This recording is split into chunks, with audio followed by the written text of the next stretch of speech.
In today's video, I'm going to teach you how to edit a message on WhatsApp Web. Editing messages can be extremely useful for quickly correcting typos or refining what you want to communicate.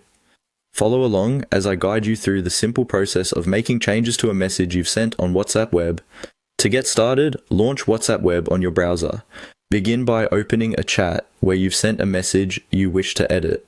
This can be a chat with an individual or a group.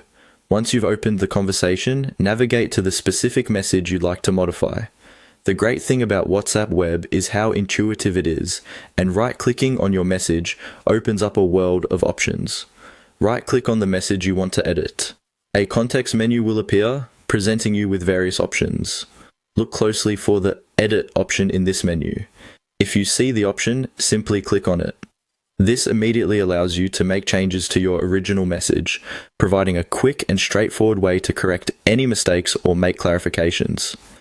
However, if you don't see the Edit option in the context menu, there are a couple of things to consider. Firstly, ensure that you are attempting to edit your own message.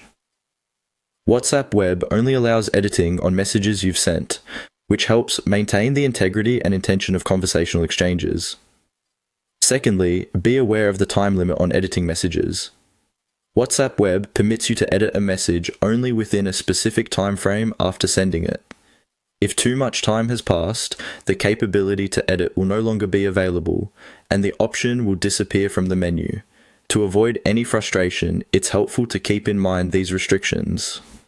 So, whether you're correcting a spelling mistake or adding additional details for clarity, it's all available at your fingertips within a few minutes of sending the message. Once you've clicked Edit, make your desired changes. Feel free to add, remove, or adjust any part of the message to better reflect what you mean to convey. After you have modified the message to your satisfaction, simply press Enter or click the send icon to finalize and send your edited message. Editing your WhatsApp messages is a straightforward process. But always remember these key points. You can only edit your own messages, and you must do it within the time limit allowed by WhatsApp. Following these steps ensures that you can maintain clarity in your communications with ease and precision. That's it for today's tutorial. As always, thank you for watching, and I hope you found this guide helpful. If you have any